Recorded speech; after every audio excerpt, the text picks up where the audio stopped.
आज कैसे हो सभी। आज अपन पढ़ेंगे जीव और समष्टि के बारे में। ठीक है, इसमें समष्टियाँ को क्लियर करेंगे। ठीक है,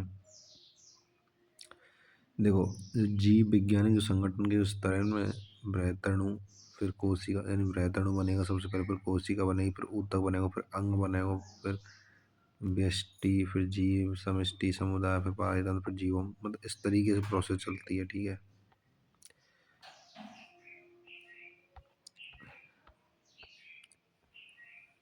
मूल रूप से पारिस्थितिकी जीवीय संगठन के 4 स्तर हैं। जीव, समष्टि, समुदाय, जीवों, इम्पोर्टेंट है। ठीक है, पढ़ेंगे हम समष्टियाँ, समष्टि के गुण।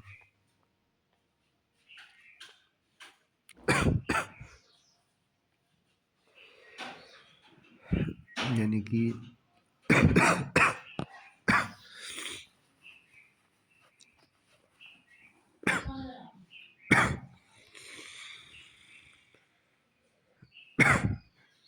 इसमें देखो,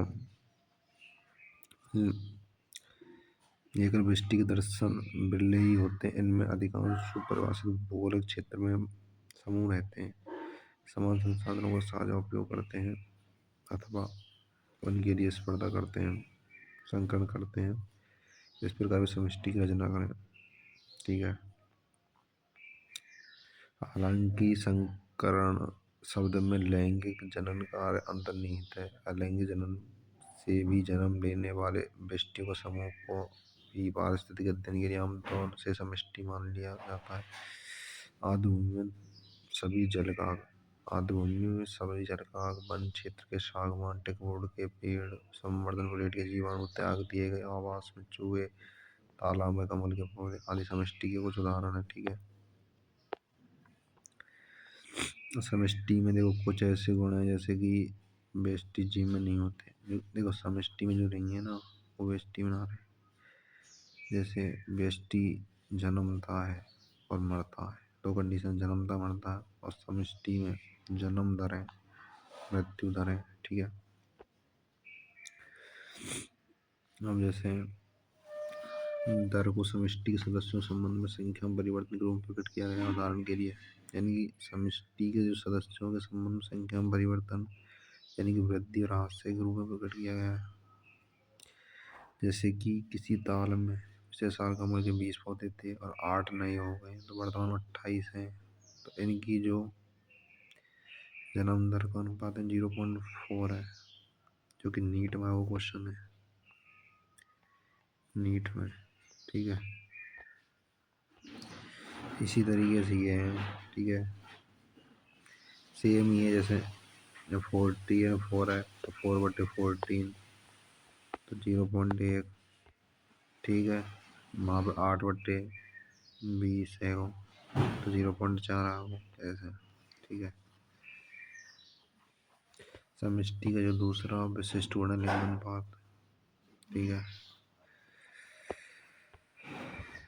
अब देखो, ये पिरामिड है, ये मानव समष्टि के आयु पिरामिड अनुरूपण बढ़ती, इसमें तो बढ़ती और स्तरीय स्तर बिल्कुल, ये घटती जन्म पूर्व, जननक्षम, जन्मोत्तर। पिरामिड के आकार समष्टि की स्थिति पर तुम बता रहे हैं, क्या यह बढ़ रहा है, यह स्थिर है या घट रहा है। ठीक है,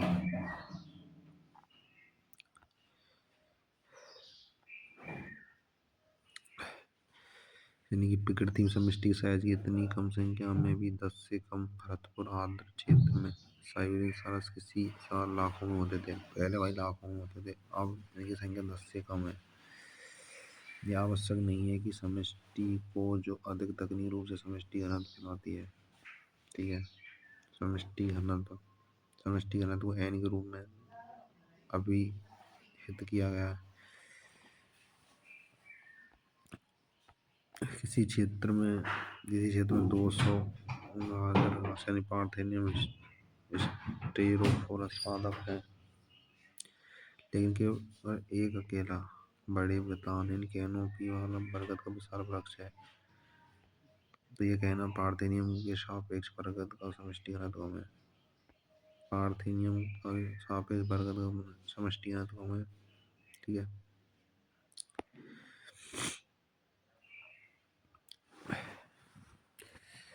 इसी प्रकार देखो, उदाहरण के लिए प्रति 5 ट्रैप पर पकड़ी हुई मछलियों की संख्या झील में कुल समष्टि घनत्व की काफी ठीक माप है।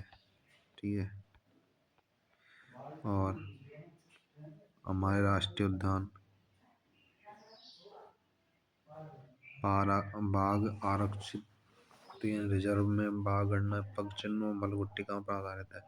ये नीट में वो क्वेश्चन है कि जो कि बाघ राष्ट्रीय उद्यान में बाघ आरक्षित यानी बाघों जो रिजर्व मतलब रखा जाता है वहाँ पे, मतलब उनके बाघ की गणना में क्या चीज सहायक है? पगचिन्ह, मलगुट्टिका। नीट का क्वेश्चन है ये। ठीक है। अब समष्टि वृद्धि। समष्टि वृद्धि समष्टि वृद्धि किसी जाति के समष्टि की साइज या स्थिति पर चाल नहीं है, यह समय समय पर बदलता रहता है। ठीक है।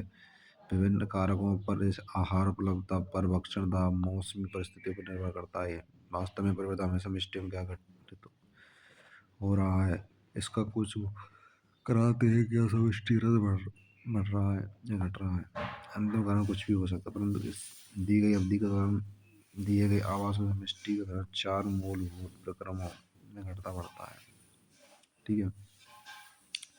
जन्म दर और आप्रवासन समष्टि घनत्व को बढ़ाते हैं। मृत्यु दर यानी उत्प्रवासन समष्टि घनत्व को कम करते हैं। 4 कारक इम्पोर्टेंट जो नीट में आए हुए हैं। समष्टि घनत्व को बढ़ाने और घटाने कौन से कारक है इसमें दे रखा है। ठीक है। इम्पोर्टेंट है ये।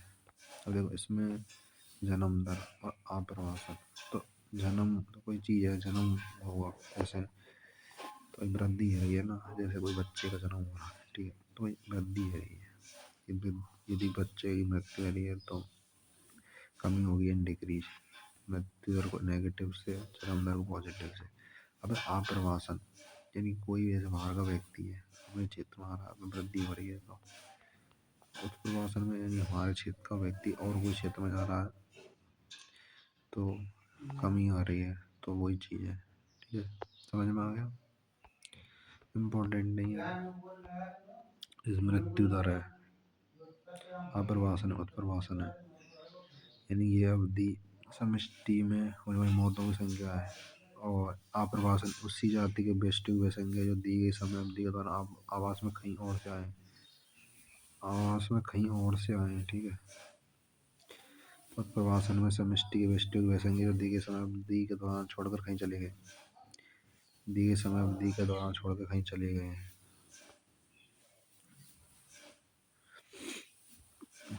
इम्पोर्टेंट है ना। और ये याद रखना है, जैसे सूत्र N T plus 1 N T plus B plus I N D plus E. यहाँ पर जैसे आप्रवासियों संख्या बी प्लस आई से और बनने वाले प्रवासियों संख्या डी प्लस ई से। बी फॉर बर्थ, आई मतलब आप्रवास करने वाला, D and death, E plus प्रवास, तीनों की संख्या। और वृद्धि मॉडल, वृद्धि मॉडल में सबसे पहले चरघातांकी वृद्धि। ठीक है। किसी समष्टि की आवधिक वृद्धि के लिए स्पष्ट संसाधन उपलब्ध होना आवश्यक है। आदर्श आवास में जब संसाधन असीमित होते हैं तो प्रत्येक जाति संख्या वृद्धि कर सकने की अपनी जन्मजात शक्ति को पूरी तरह अनुभव करने की योग्यता होती है। डार्विन ने प्राकृतिक भरण के सिद्धांत को प्रतिपादित करते हुए परीक्षित किया है। डार्विन ने कौन सा सिद्धांत दिया था? प्राकृतिक भरण, जो कि नीट में हुआ क्वेश्चन है। ठीक है। एन साइज की समष्टि में जन्म दरें बी यानी कि बी के रूप में और मृत्यु दरें डी के रूप में, यानी बर्थ रेट जो कि बी के रूप में और मृत्यु दर डी के रूप में। ऐसे में अवधि D D question D N upon D T. देखो ये सूत्र है D N upon D T बराबर आर एन। आज हम प्राकृतिक वृद्धि की एंजाइमेटिक दर है। ठीक है। और आर के परिणाम के बारे में आपको कुछ बहुत बताते हैं। जैसे आर का मान 0.0 चूहे के लिए इम्पोर्टेंट है। आटा ग्रहण के लिए 0.12 1981 में भारतवर्ष में मानव समष्टि के लिए आर का मान है। मानव समष्टि के लिए इतना है। ठीक है, चूहा के 0.015, आटा ग्रहण के लिए 0.12, इसमें क्या भारतवर्ष में मानव समष्टि के लिए इतना।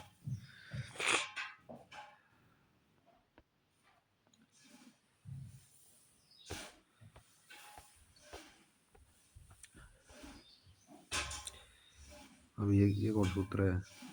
ठीक है, चरघातांकी समीकरण है। ये चरघातांकी समीकरण नीट में वो क्वेश्चन है।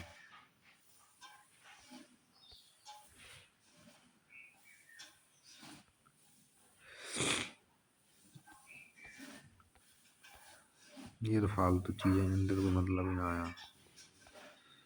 ठीक है, अब अपना संभार तंत्र लॉजिस्टिक वृद्धि। प्रकृति में किसी भी समष्टि के पास इतने असीमित संसाधन नहीं होते कि चरघातांकी वृद्धि होती रहे। इसके कारण सीमित संसाधनों के लिए व्यष्टियों की प्रतिस्पर्धा होती है। आखिर में योग्यतम व्यष्टि जीवित बना रहेगा। डार्विन वाला सिस्टम चला, योग्यतम व्यष्टि जीवित बना रहेगा और जनन करेगा। यही डार्विन ने बताया। ठीक है, जो मतलब योग्य जो जीव है ना, वही जीवित रहेगा, वही जनन करेगा।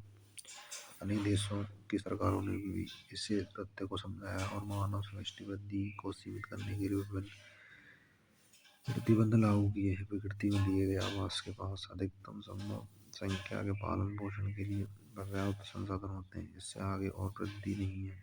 उस आवास प्रजाति के लिए इस सीमा में पोषण क्षमता के मान देते हैं। ठीक है, किसी आवास में सीमित संसाधनों के साथ वृद्धि कर रही समष्टि आरंभ में लैग फेज दर्शाती। सबसे पहले लैग फेज आई, उसके बाद तृणबंधन, अंततः अंतःस्पर्शी अवस्था। ठीक है, जब समष्टि घनत्व पोषण क्षमता तक पहुंचती तो समय टी के संदर्भ में एन का आरेख प्लॉट से सिग्मोइड वक्र बनाता है। कौन सा वक्र बना है? सिग्मोइड। और इस प्रकार की समष्टि वृद्धि व्युष्ट फल लॉजिस्टिक वृद्धि कहलाती है, जो कि इम्पोर्टेंट नीड में आया हुआ क्वेश्चन है रिसेंट 2025 में। नीट 2025।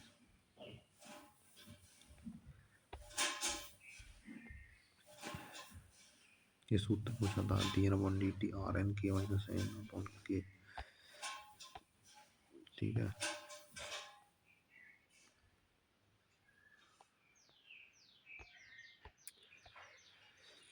अब है जीवन व्रत विभिन्नता।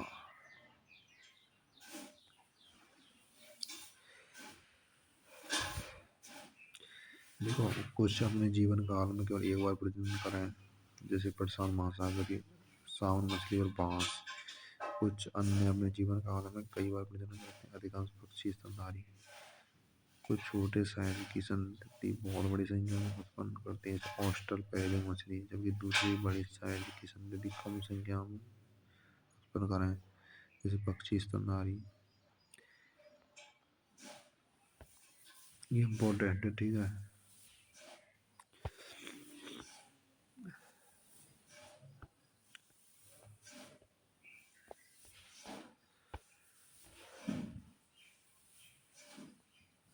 अब समष्टि पारस्परिक क्रिया है। ठीक है,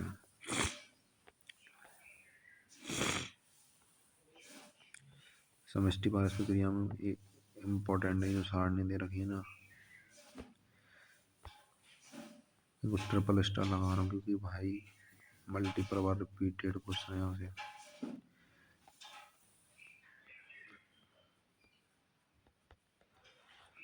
जैसे साहूकार था, साहूकार के लिए पॉजिटिव यूज करेंगे, स्पर्धा में नेगेटिव नेगेटिव दो जाती ए और बी। ए और बी दोनों को इसमें देखो लाभ होगा। साहूकार स्पर्धा यानी नेगेटिव क्वेश्चन का मतलब है, देखो मैं यहाँ समझा रहा हूँ।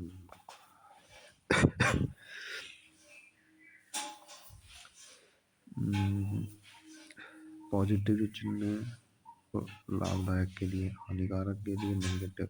उदासीन इन जीरो, ना वहाँ लाभ होगा ना हानि होगी। ठीक है,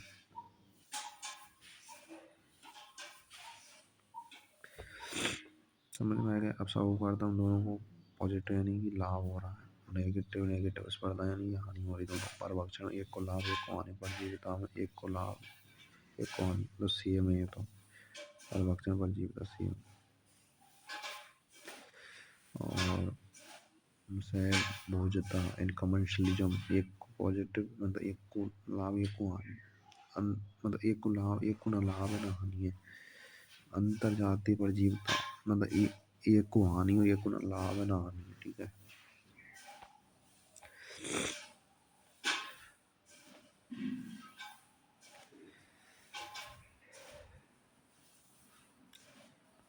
एक दूसरे से पारस्परिक क्रिया में सौहार्द में दोनों जातियों को लाभ होता है। ठीक है, स्पर्धा में दोनों को हानि होती है, स्पर्धा में दोनों को हानि होती है। परजीविता परभक्षण दोनों में केवल एक जाति को लाभ होता है, यानी पॉजिटिव, और दूसरी जाति के लिए हानि, मतलब एक को लाभ है वह, एक जाति को लाभ और दूसरे को हानि। ऐसी प्रक्रिया जिसमें एक जाति को लाभ होता है, एक जाति को लाभ है वह, दूसरी जाति को ना लाभ होता ना हानि होती। सहभोज्यता इम्पोर्टेंट है क्योंकि 2024 में आया क्वेश्चन है। नीट दो सहभोज्यता नीट 2025 में।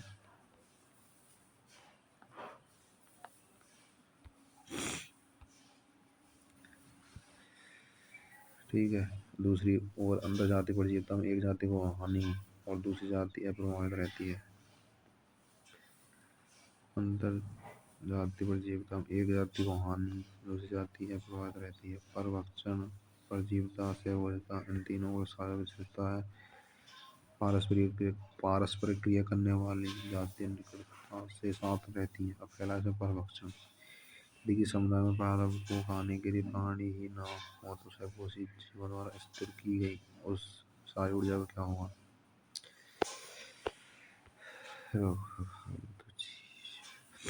जैसे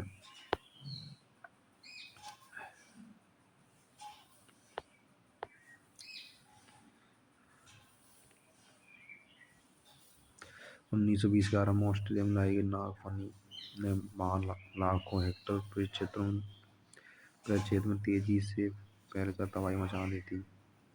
अंत में नागफनी खाने वाले परभक्षी को उसके प्राकृतिक आवास ऑस्ट्रेलिया लाए गए बाद ही आक्रामक नागफनी को निधन किया जा सका। ठीक है, जो कि नीट में हुआ क्वेश्चन है। नीट में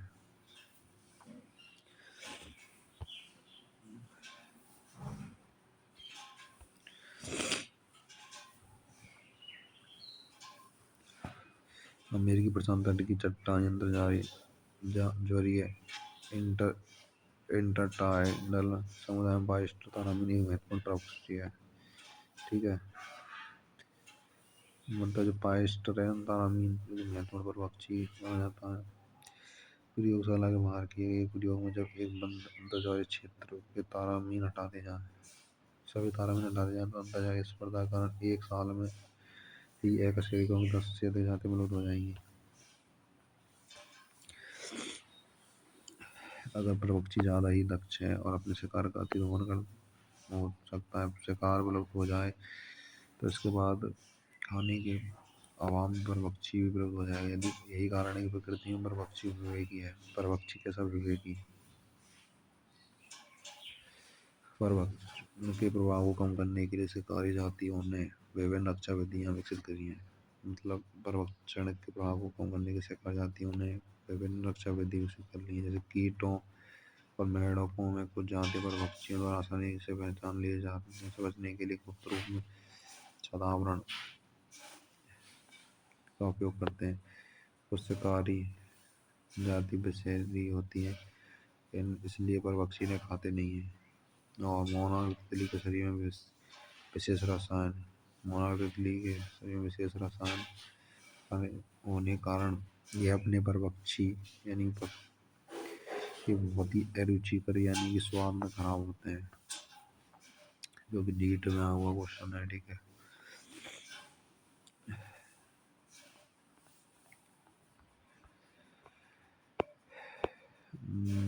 जैसे पौधे के लिए शाकाहारी प्राणी परोपक्षी है, लगभग 25% कीट, पादप पक्षी, फाइटोफेगस, ये पादप रस और पादप के अन्य भाग आते हैं। पादप के लिए ये समस्या विशेष रूप से गंभीर है क्योंकि वे अपने परभक्षियों से दूर नहीं भाग सकते जैसा कि प्राणी कर सकते हैं। ठीक है, रक्षा के सामान्य आकार के साधन कांटे अकेशिया कैक्टस में पाए जाते हैं और बहुत से पादप ऐसे रसायन उत्पादित करते हैं जो खाए जाने पर शाकाहारियों को बीमार कर पाचन का संतुलन करते हैं, उनके चरण को भंग कर देते हैं या मार देते हैं। परि अब जो कि नीट में क्वेश्चन है कि परित्यक्त खेतों में उग रही कैलोट्रोपिस खरपतवार आवश्यक देखी होगी, जिससे बेसिला हृदय ग्लाइकोसाइड उत्पन्न होता है। ठीक है, मल्टीपल बार मैक्सिमम हार्टबीट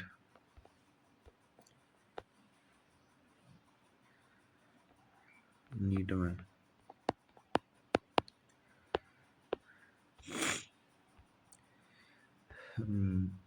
कभी आपने देखा कि पशु या फिर बकरी को इस पौधे को चरते हुए नहीं देखा होगा। रासायनिक पदार्थ की व्यापक किस्में जिनमें व्यापारिक पैमाने पर निष्कर्षित करते हैं, जैसे निकोटिन, कैफीन, क्विनिन, स्ट्रिक्निन, अफीम पे पाउदार उत्पन्न होते हैं। वास्तव में ये रसायन चारक से बचने की विधि है।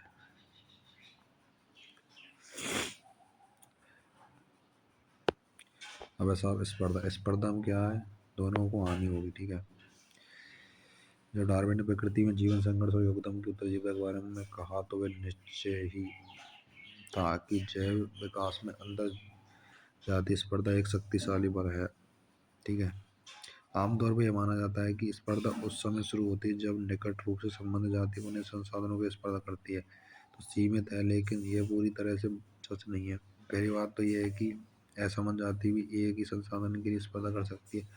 उदाहरण के लिए दक्षिण अमेरिका के कुछ उथली झीलों में आगंतुक फ्लेमिंगो वहीं के आवासी मछली साझा आहार झील में प्राणी परिवहन के लिए स्पर्धा करते हैं। दूसरी बात, स्पर्धा के लिए संसाधनों को सीमित होना आवश्यक है। भाग स्पर्धा में एक जाति की असम दक्षता दूसरी जाति का बाधाकारी और संदमनी उपस्थिति का कारण घट जाती है, भले ही संसाधन पर्याप्त मात्रा में उपलब्ध हों। स्पर्धा को ऐसे प्रक्रम के रूप में परिभाषित किया जाता है जिसमें एक जाति की योग्यता यानी कि वृद्धि की एंजाइमेटिक दर आर के रूप में मापी जाती है, दूसरी जाति की उपस्थिति महत्वपूर्ण रूप से घट जाती है। ठीक है, प्रयोगशाला में किए गए प्रयोग में यह दर्शाना अपेक्षाकृत आसान है जैसे कि गौज और दूसरे पारिस्थितिकों ने जब संसाधन सीमित होते हैं तो स्पर्धी से उत्तर जाति अंततः दूसरी जाति को उपलब्ध कर देती है, लेकिन प्रकृति इस प्रकार के स्पर्धी बहिष्कार के साक्ष्य निर्णायक नहीं है, जो कि नीट 2024 में वो क्वेश्चन है। ठीक है, नीट में आया क्वेश्चन है रिसेंट। कुछ मामलों में ठोस और स्वीकार्य पारिस्थितिक साक्ष्य मिलते हैं। अब गैलोपैगो द्वीप में बकरियां लाई गई। इमिग्रेंट कुछ एक दशक कितने वर्ष होते हैं, 10 वर्ष में ही विलुप्त हो गए, जिसका स्पष्ट कारण था बकरियों की चारण दक्षता, अतिरिक्त चारण दक्षता है। प्रकृति में स्पर्धा का दूसरा प्रमाण है स्पर्धी मोचन। स्पर्धी रूप से उत्तम जाति की उपस्थिति के कारण जिस जाति का वितरण छोटे भौगोलिक क्षेत्र तक प्रतिबंधित हो गया, स्पर्धी जाति को प्रयोगात्मक रूप से हटा दिए जाने पर उसकी वितरण काफी नाटक ढंग से फैल जाती है। कॉर्नहिल के परिष्कृत क्षेत्रों में स्कॉटलैंड के तटीय समुद्र तटों पर बड़ी स्पर्धी रूप से उत्तम बार्नेकल वेलनेस की अंतर्ज्वारीय क्षेत्र में प्रमुखता थी। इसने छोटे बार्नेकल क्षेत्र ने मजबूत क्षेत्र से निकाल दिया था। ये भी नीट में क्वेश्चन है। अब गॉस स्पर्धी नियम ये बताता है कि एक ही जाति मतलब एक ही तरह के संसाधनों के लिए स्पर्धा करने वाले दो निकटतम जो संबंध जाति अंतर तक हाल तक साथ नहीं रह सकती और स्पर्धी रूप से घटिया जाति अंततः विलुप्त कर दी जाती है। इम्पोर्टेंट है। ऐसा तभी होगा जब संसाधन सीमाकारी होंगे, अन्यथा नहीं। अधिक वर्तमान अध्ययन स्पर्धा के ऐसे हो सामान्यकरण का फालतू चीज रखो।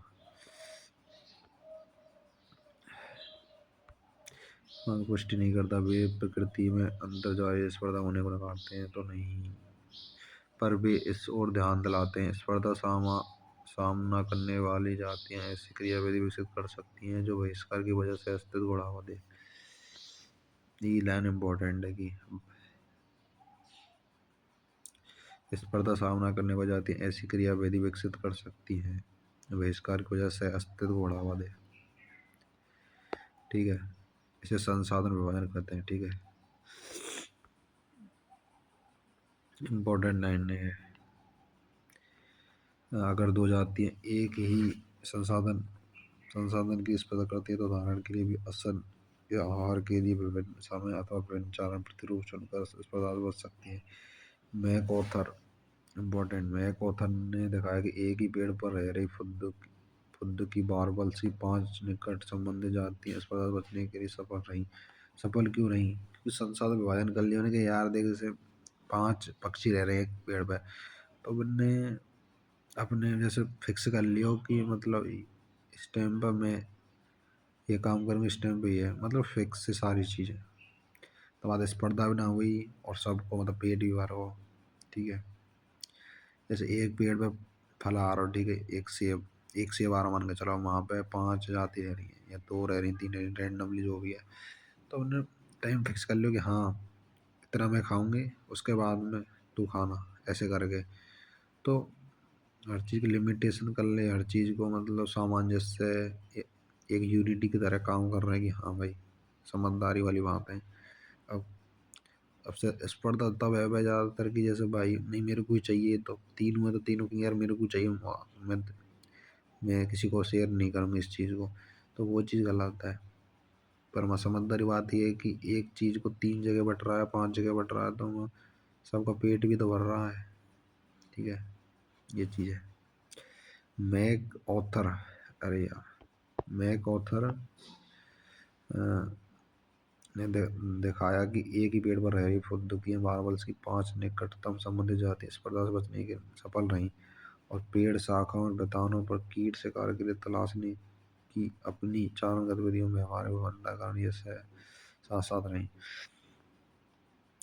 शाखा और बेतान वे कीट शिकार के लिए तलाशने की अपनी चारण गतिविधियों में व्यवहारिक विभिन्नता के कारण साथ रह सकी। तो उनके बीच कम्युनिकेशन अच्छा था। बात वही है ना कि सबसे अच्छे रहेंगे तो कोई दिक्कत ही ना आवे, एक संगठित रूप से अलग अलग रहेंगे तो फिर दिक्कत ही दिक्कत है।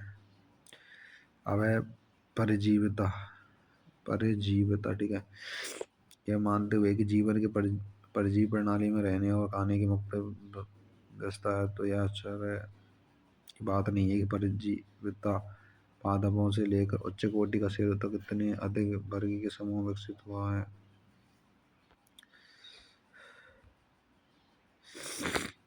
फालतू चीज रखी इतनी सारी।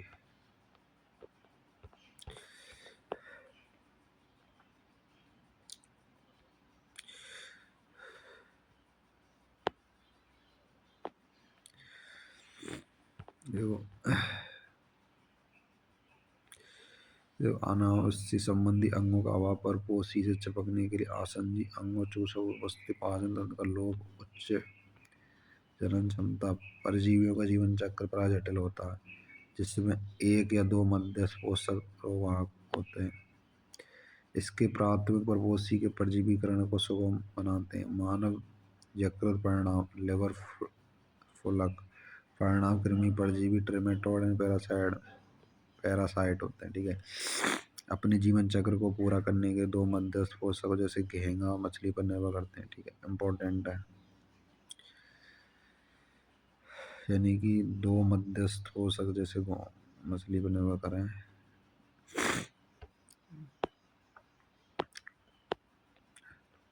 परपोषी जीव की बाह्य पृष्ठ पर आसन आहार पूर्ति करने वाले परजीवी बाह्य परजीवी यानी एक्टोपैरासाइट। इसके प्रसिद्ध उदाहरण मानवों पर जू के समूह, कुत्तों पर चिंचिड़ियाँ, टिक्कस, अनेक समुद्री मीन, बाह्य परजीवी अरित्रपादों, कॉपीपॉड्स द्वारा कस्कुटा या अमरबेल एक परजीवी पौधा है जो सामान्यतः बाढ़ पादों पर वृद्धि करता है। ठीक है, जहाँ पे विकास प्रक्रिया के दौरान इसका पर्णहरित और पत्तियां समाप्त हो जाती हैं। वो उसी पादप पर रहता है, उसी से अपना पोषण लेता है। मादा मच्छर को परजीवी नहीं माना जाता है। ठीक है, हालांकि जनन के लिए इसको हमारे रक्त की आवश्यकता पड़ती है। इम्पोर्टेंट है ये। ठीक है, नीट में आ चुका है यहाँ पे क्वेश्चन। परजीवी के मतलब एग्जाम्पल क्या है और परजीवी क्या है।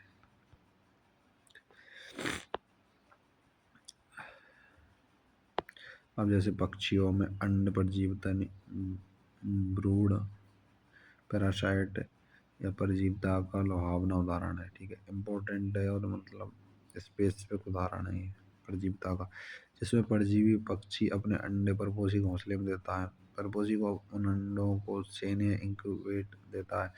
विकास प्रक्रिया के दौरान परजीवी पक्षी के अंडे साइज और रंग में परपोषी के अंडे के दृश्य विकसित हो गए ताकि परपोषी पक्षी द्वारा विजातीय अंडों को पहचान लिया जाने और घोंसलों से उन्हें निकाल दिए जाने की संभावना कम हो जाए। आपने आसपास के पार्क में प्रजनन ऋतु के दौरान कोयल की गतिविधियों को पीछा कीजिए, अनपरिचिता को देखिए।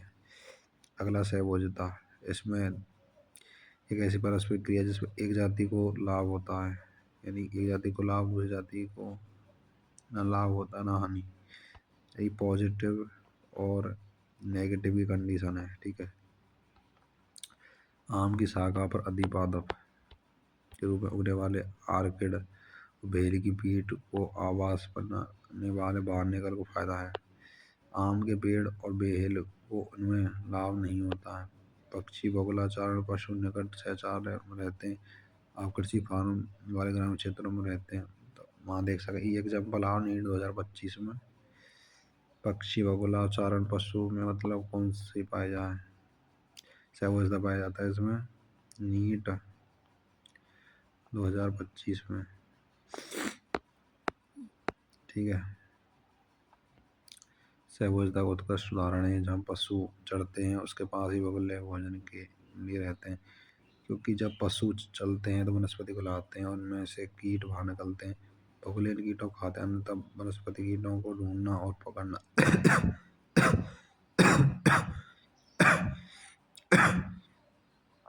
बगुले के लिए कठिन हो जाता है।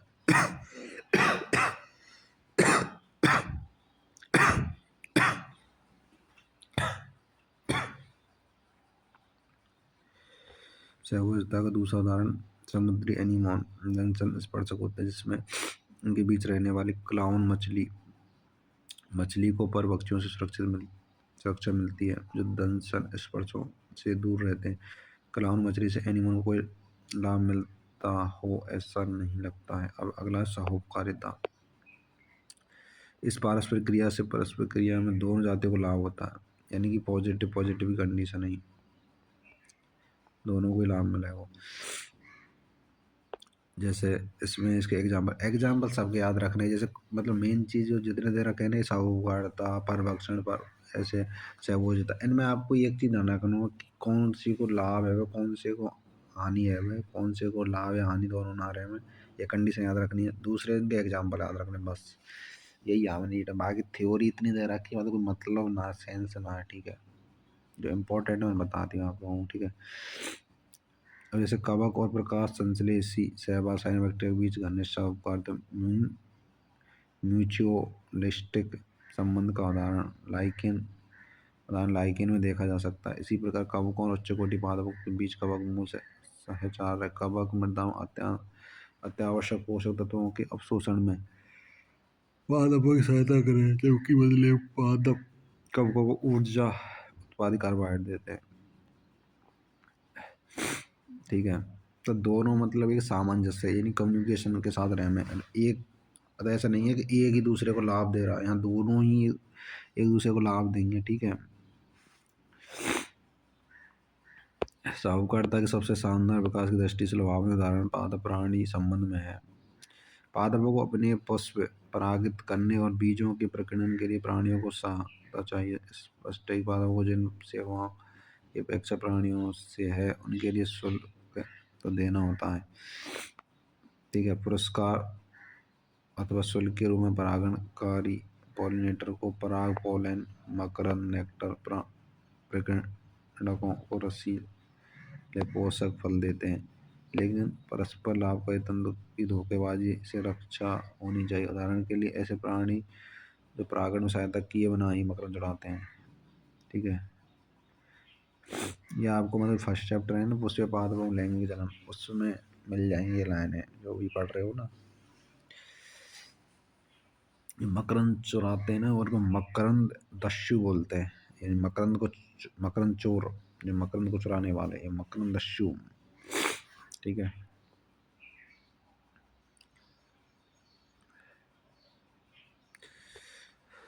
इसमें एक और एग्जाम्पल दे रखा है कि जैसे अंजीर और बर्र। अंजीर जाति केवल इसके साथ ही बर्र की जाति से ही परागित होगी, बर्र की दूसरी जाति से नहीं। इम्पोर्टेंट लाइन है।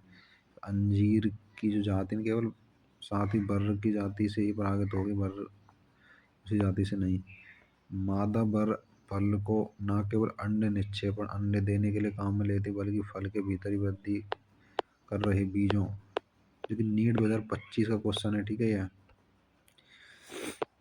जन्मक धाराओं को पोषण के लिए प्रयोग करती है। अंडे देने के लिए उपयुक्त स्थल की तलाश करते हुए बर्र अंजीर पुष्करम को परागित करती है। इसके बदले में अंजीर अपने कुछ परिवर्तनशील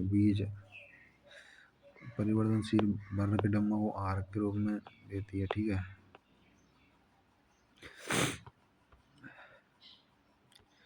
ये नीट 2025 का क्वेश्चन है यहाँ। ठीक है। नीट 2025।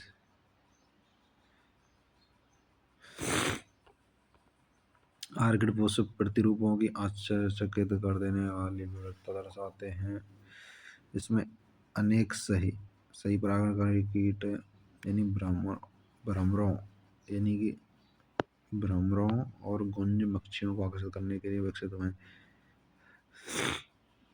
भ्रमरों यानी कि भंवरे होते हैं ना, और गुंज मच्छी का यानी मक्खी, इसके द्वारा निश्चित रूप से परागण हो सके। सभी आर्किड यह पुरस्कार पेश नहीं करते हैं। ऑप्रिश नाम भूमध्य सागरीय मेडिटेशन आर्किड मक्षिका, जिस मक्षिका यानी बी एक मक्खी है। ऑपरेशन नाम भूमध्य सागर मेडिटेशन नाम का इतना बड़ा भाई कराने के लिए लैंगिक कपट यानी सेक्सुअल डिजिट का सहारा लेते हैं।